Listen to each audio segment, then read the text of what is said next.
In this short tutorial, I will show you how to add music recognition to the control center on your iPhone running iOS 18. With this feature, you can easily identify songs that are playing around you without needing a separate app. To get started, swipe down from the top right corner of the screen to access the control center. Then tap on the plus button at the top left corner of the screen.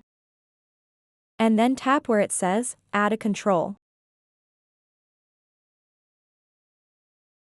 And then tap on the search bar at the top and type in Recognize Music. And then select it.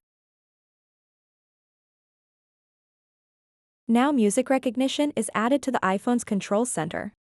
You can make this bigger or move it anywhere you like. To save changes, tap on any empty space on the screen. So that wraps up this tutorial.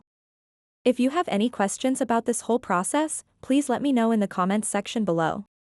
And if this video helped you out, please give it a big thumbs up and subscribe to this channel for more tutorial videos like this one.